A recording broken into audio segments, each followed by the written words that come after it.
Welcome to Chatting with the Experts, a podcast for immigrant women from Africa and from the Caribbean who have relocated to the UK, the US, Canada, or even Australia. My guest today is a fellow African sister, Leigh Huxley, who lives and works in the UK. Where in the UK, Leigh? In the Northwest. In the Northwest. Leigh is originally from South Africa and moved to the UK some time ago. And with that, let me ask her to tell you all about herself, why she came to the UK in the first place. So, Leigh, welcome to Chatting with the Experts. Hi, Paula. Thank you. Thank you for having me on your show. Well, I was born and bred in South Africa. And at the age of 33, my son was a year old.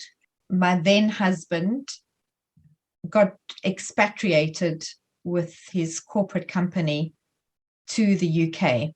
So it was something I'd always wanted to do. So I had sold my business in South Africa when I had my son because I didn't think I'd be able to be a mum. And so that has been taken care of already. And I had a few clients that I was still doing, but you know, it wasn't such an impact on me personally. I was just enjoying being a mum. And so I thought, yeah, you know, it's something he wants to do, but it was out of the ordinary in as much as we came over to the UK as expatriates, but we weren't ever going to be repatriated. So it was like a one-way ticket out. So that's how I ended up in the UK. We were supposed to stay down south, live down there 6 months, I think it was, into us living down south. He got moved to the Northwest, hence Northwest. At that time, it was Chester. Now, where I currently am with my second marriage, I'm just outside of Chester. So if anybody's familiar with the words or the cities of Liverpool, Manchester, or the term the Wirral or Chester, we're in that kind of triangle. Okay. And you said something, you said you moved to the UK without any intention of being repatriated. So it was intentional. We were aware of it. Yeah, we were aware of it. And we were happy to roll with it and see where it took us. Oh, yeah. Great. Your formal education, I noticed primary and secondary education was done in South Africa, correct? Yeah, it was. And yeah, I was born in the north of the country. So for people who may or may not know, a small town east of Johannesburg. So I know all the cities' names have changed a lot since I lived there, but I think Johannesburg is still known as Johannesburg. So I did some part of my primary schooling in Springs, and then we moved to the west of Johannesburg to a place called Krugersdorp. And then that was when my dad went into the ministry. So I was 9. And then when I was 13, we moved to the coast to Port Elizabeth. And that's when I met my then husband at a very tender age of 15 and got married at a very tender age of 19 and moved to Durban. Wow. You were young. It was a very tender age of 19. I thought nothing of it. Wow. Well, if to unpack it a little bit, I'm one of 4 children, but I'm a very late child. So I grew up on my own, like an only child. So my parents were much older. They're not old in terms of timelines now, but when I was born, my mom was 41 and my sisters were 18 and 19 and my brother 13 and a half. So, and they all got married young. So I thought nothing of it. I was very mature as a result of being brought up in a very, very adult environment. And so for me, that was the next step. My husband was 5 years older than me, so which is still young for a man, but Yeah, he was in his 20s. So he was like, doing the math, he was like 24. Yeah. That's young. You were It's still young, yeah. But it's not as young as me. Oh boy. But then you said your siblings got married early. So you probably, even though you were the last of your siblings, you probably had a lot of nieces and nephews who were kind of like they close were to my your age. Right. Yeah, my eldest sister, so she got married when I was 6 months old. So her eldest is 2 years younger than me, and her second 4 years younger than me. And then my second sister got married when I was 2, and her oldest is 4 years younger than me, and her next one 6 years younger than me. So yeah, so I grew up. Initially, they lived fairly locally to us, but then things changed and they moved far away. So it would just be family gatherings around Christmas and school holidays and that. So yeah, but there were funny stories. My mom and my oldest sister, when myself and my oldest niece were young, apparently they were in an elevator, and there was a curious person looking at us and trying to figure out if we were twins, and then said, are they twins? And to my mother's delight, or my sister's delight, I don't know which one, was, no, this one's that one's auntie. Because I was small for my age and she was big for her age. So for all that person might have thought that your mom was being sarcastic, like, yeah, can't you tell, or something of the sort. Yeah, I don't know, but I just remember that story being amused them. Obviously, I mean, it went over our heads. We were young, but yeah. So tell me more about being a minister's daughter. Your dad was in the ministry, and you said, so you moved often, every 4 years? Yeah. It was often, but in my lifespan, it wasn't too much. It was the biggest impact was when he went into the ministry, because my lifestyle, well, all of our lifestyles radically changed. So I was 9 when that happened. So I had to relinquish my passion of ballet and wanting to be a ballerina. And I was just about to go on to my toes. And so I understood that they couldn't afford it, because everything went down to affordability. And so I, as I said, I was emotionally mature. I understood it. I accepted it. But yeah, I was sad. And then moving out and having to make new friends and going to a new school and navigating that. And then at the age of 13, he got moved to his second post, which was down at the coast. And that was more of an impact because of the age. And then also in the education system, there were, I don't know what it's like now, but when I was at school, every province had a different education board and system. And so I moved from one to another. And I didn't move at the start of a year. I moved second term into a year, into high school, a new high school. Second term into a new high school. That's drama on its own. In a different area. So my education that I was receiving didn't match where they were in the syllabus at all. I had lots of gaps. Oh my word. My word. And I'm just thinking back, I mean, how much help did you get with that? Or you were told just get on with it, fit in and keep moving? Pretty much, yeah. I don't recall. I mean, the scene that stands out in my mind is moving into the second high school at that age. I was going in. I just turned 14, if I think about it, because I'd done 1 year at high school in the north, so that was 13, so 14.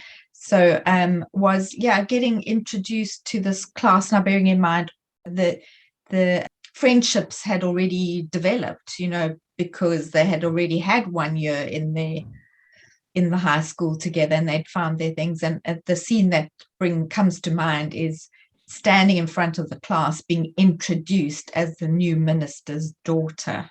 And you can imagine, the response was like deathly silent. I wasn't just the new girl, I was a minister's daughter. So there was always a lot of behind the scene snickering, or if they were telling jokes or, being rude as that age group can be.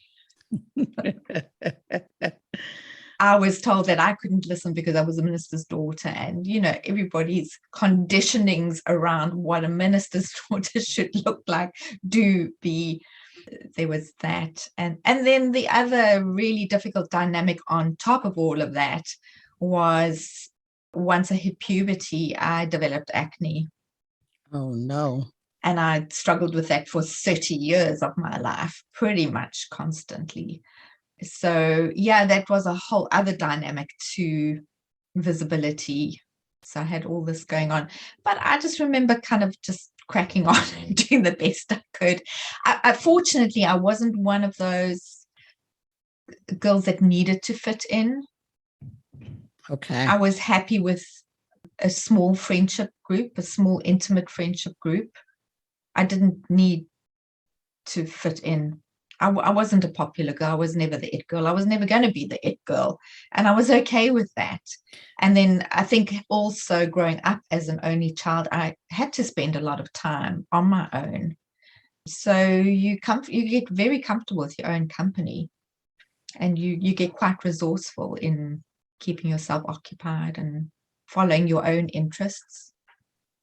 Yeah. And I'm sure that came in handy when you moved. It did. Very much so. Yeah, because immigrating or moving to a new country can be tough. Yeah. So, as you said, you were used to used to being different. And so moving to the UK, you were different. But in some ways you weren't, because I guess until you spoke, people wouldn't really know that. Yeah, hang on.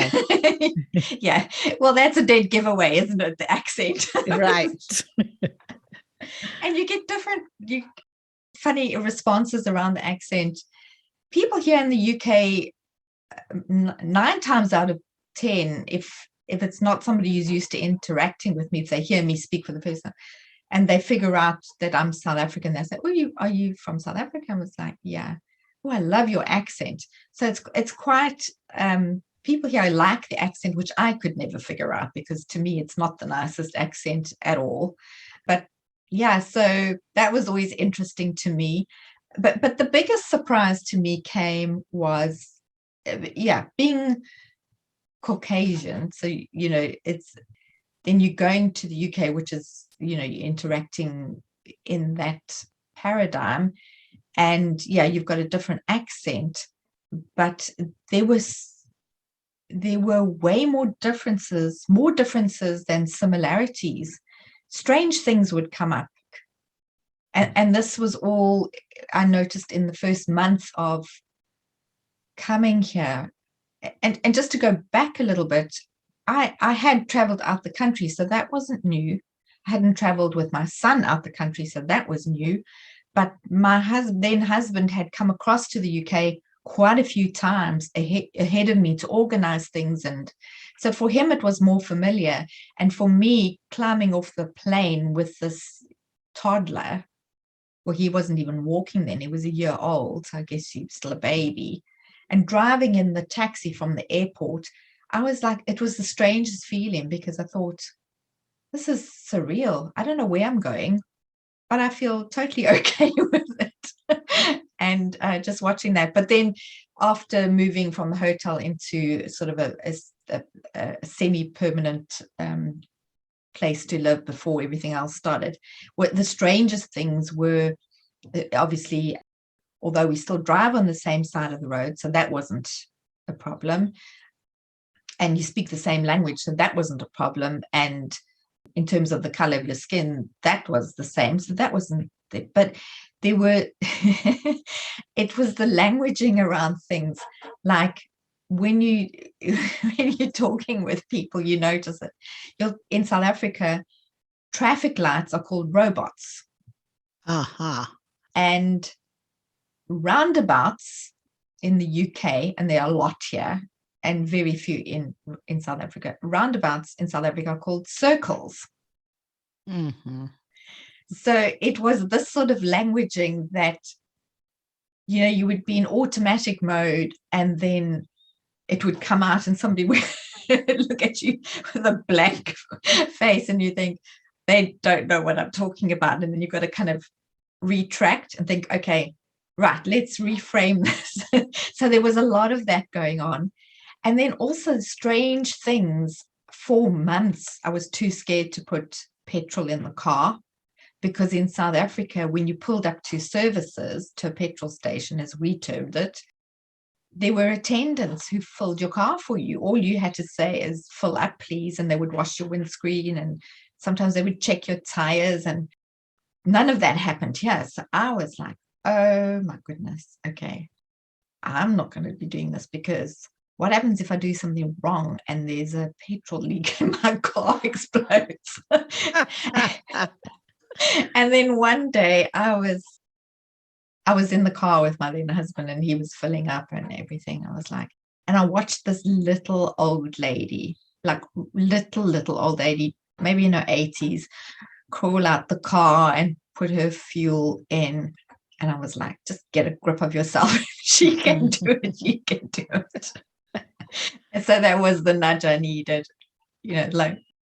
So yeah, there were all these funny things, and then Well, it's interesting that your observations on how things were different in terms of language, or even like you mentioned like when you pulled up to the gas station, the self-serve petrol or gas, as we say here. Yeah. And I kind of experienced that too. I'll tell you how. I mean, that was my problem too. I was used to pulling up to a gas station and somebody filling up gas for me. They had service attendants. Yeah. And at that time, I'd lived in Nigeria for some years. Of that, I lived in the Caribbean, but we had people do that for us. So that was an adjustment. And for me, coming to the States, well, I had visited many times, and in the Caribbean, you kind of have a mixture of the British and the American things, but things like elevator in America is lift in England, in the British world, or a truck is a lorry, And so those things I had to think of. And I remember the first time I was doing a driving test, and they said, what do they call it? The pavement? They meant the road. To me, that's the asphalt. But pavement in England is the sidewalk in America. I mean, no. Pavement in England, yes, is the sidewalk. Yes, it is. Now that was the same terminology for that sort of thing. But it's a whole, even though you speak in the same language, it's a whole new languaging system. Yes. That you use. And I know the other funny things. What was it? Oh, am I going to get this right? It was to do with underwear. Pants, isn't it? Pants and... Yeah, in South Africa, it's panties. But in the UK, it's knickers. They didn't know what I meant. And, that's interesting you say so, because like in England, and at least in Nigeria, trousers. Yeah, that's the other one. Pants. Are different. And in Nigeria, pants mean underwear. Yes, yeah. And so when you be like, and so people will be shocked that you're talking about, I'm going to wear my pants. It's like, it's not a private thing. I bought some pants yesterday. They'll be like, oh my gosh, it's not what you talk about in public. No, it is. Meantime, you're innocently going, meaning something totally different. Yeah, it is. And I think it's the day-to-day things that you kind of trip up on, because they just, if it were a more formal setting, I think you'd be more conscious of thinking before you speak. But in everyday language, if you're communicating to somebody serving you at the cash till in the supermarket, it's a more casual, and that's where the little blank looks come in. Yes. And this boils down to the fact that we are, at the end of the day, we're all people, because I remember when we came to this States for the first time. And I'm not sure how it's done in South Africa, but I know how it's done in England and a lot of the British speaking countries where you have value added VAT, right? Value added tax. So if something costs $10, you hand them $10 and that's it. But in America, there's sales tax that's different from the price. So if something is $10, you need to walk with, in those days, we didn't use credit cards like that. So you have to walk with some extra money. Oh, right. Because they're going to add sales tax. So it may be $10.75 or something like that. And I remember my sister and I going to a store and we bought something. I mean, it was just to make it easy, it was $10. And the cashier is looking at us like, okay, some more money. Yeah, some more money. And we said, but it said $10. And she's almost like, duh. But they sales tax, you know. And you realize that. Oh, yeah. And, that comes down to exposure and, being aware and realizing that, every country has a different system and every things that work one way in one country doesn't necessarily work the same way in another, and being open-minded to the change.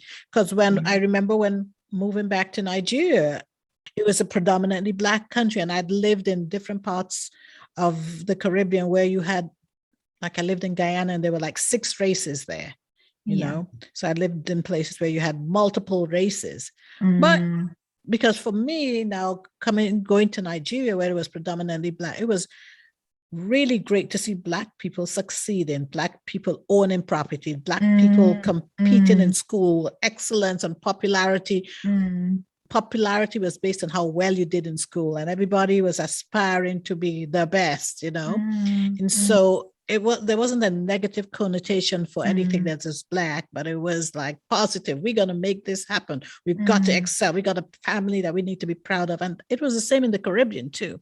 So that was going to be a question I was going to ask you. So how did you adjust from coming from South Africa to Britain where, there was not apartheid, or even though there is racism there, but it's not like it was in South Africa?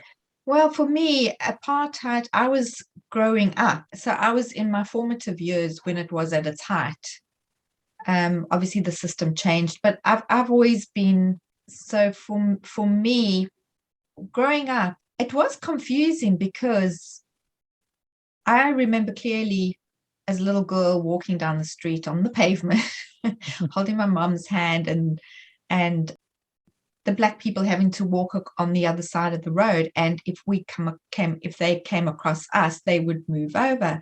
And I remember asking my mom about that, and she just said, well, sadly, that's the rules. And I thought, that's odd. Or public toilets, they weren't allowed to use public toilets. And I was like, yeah, but Mom, but what happens if you need the toilet? You need the toilet. She says, no, they would, if they got caught, they would be fined, or I don't know what the policy was then. But I just felt strange, and always seeing these signs when I could read saying, whites only. And it didn't ever sit right for me, because I thought that's just unfair. So, so that, it was strange.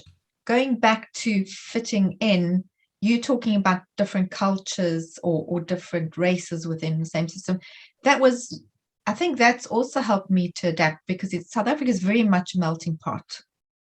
I mean, things have changed now. I haven't been back to the country for 10 plus years. So I don't know, other than speaking with friends, I haven't had personal experience, and I'm sure things have changed a hang of a lot since we left.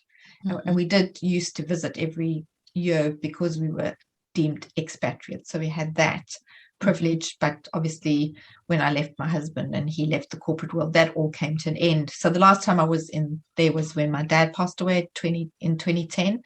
So, but going back to my experience, it was a melting pot. You had the Blacks, you had the whites, you had the coloreds, you had the Indians, and then within the whites you had the Portuguese, you had the Italians, you had the Jewish. Oh, what else? I can't think. But the English. They were melting. It's a melting pot. So and the schools I went to Catholic schools in my primary years, and because Catholicism is with the Portuguese and the Italians and the Greeks. And actually, I don't know if the Greeks weren't included that because they not tend to be Catholicism. They tend to be Greek Orthodox, but I also had Greek friends. So, and then the Germans. So they've all. It's such a melting pot that I had friends from different cultures, and I really loved that. I loved that experience. So for me, coming over and meeting again in the expatriate community, different people from different countries, I loved learning about them and understanding why they were there. And yeah, so I didn't find it difficult. I was able to adapt quite easily.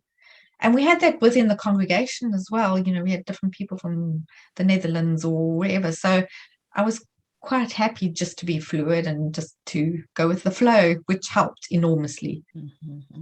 Okay, so I don't know if I answered your question though. Probably not.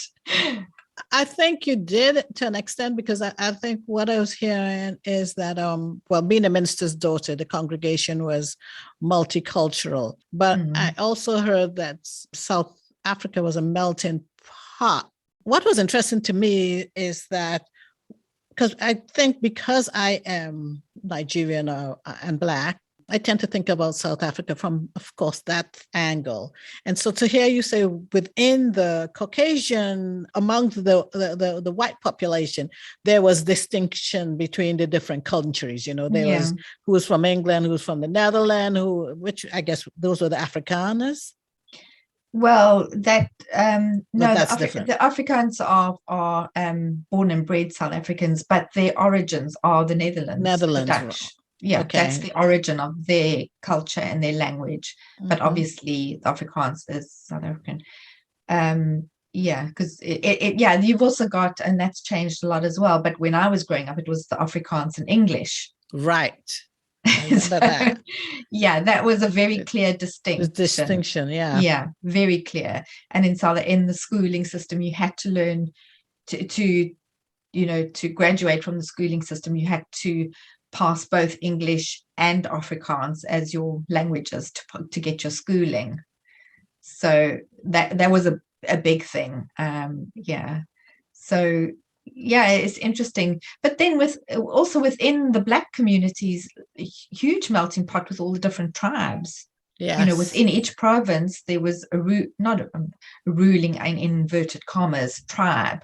Like in Durban, our last place, the Zulus were the ruling tribe. Because they were the dominant tribe, correct? In that province, but in Port Elizabeth, which was the place where I went to my second high school, it was the Xhosas were the ruling, in inverted commas, tribes. So and then also a big Chinese presence in Port Elizabeth, where huge Chinese presence, whereas in Durban there was more of an Indian presence, Asian. Yeah. That's interesting, but I should not be totally surprised considering the proximity to Asia, Yeah. When you think about, like when I went to Australia, I was shocked to see the a high population of Asians. And then I had to go back and, geographically. I go and look geographically and like, why am I surprised? I mean, Australia is in the Pacific, Southern Pacific. And so not surprisingly, they're not too far from, Asia. Yeah. Yeah. Yeah. But until you travel to these countries, you don't realize the influences. And the proximity. And, and the thing is, most times when you think about Africa, people think about Black Africa and forgetting that Africa is a huge continent. You've got Northern Africa where you have like the Arabic people, then you've got, sub-Saharan Africa where you have, more of the Black race. And then Southern Africa, well, of course, but the people, it's predominantly Black, but I mean, South Africa per se, because of the migration and colonization, But then there are those adjacent islands, the Madagascar, where you have a big influence with a lot of Asians mixing with the local people, with Black Africans, and so it's really very amazing, just you talking about Black people being associated with South Africa. We had a funny experience.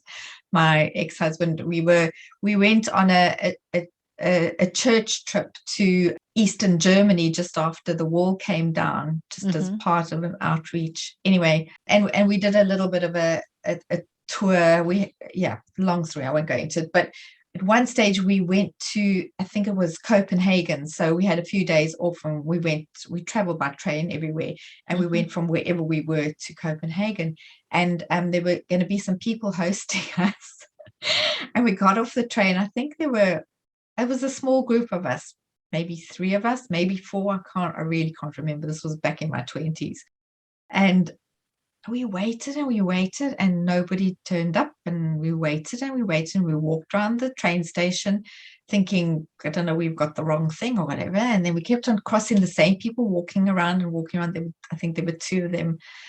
And we're like, what's going on? So we eventually just sat down and thought, well, this is like an hour's gone by and nobody's there. And then all of a sudden, these people, same people that we had crossed paths with constantly, they came to us and they were like, are you from South Africa? And we were like, yeah. We're like, oh, we were looking for Black people. And then that's when there's that contrast thing. That's how, the Scandinavian countries, that's what they think of Africa. It's Black. And, that's just the way it is. You can't read into it. It's just, that's what you think. It's the assumptions that people make. Like we make our own assumptions about other countries and different races just because we don't know better many times. It's how exactly, yeah. A guest I had said it's all about marketing.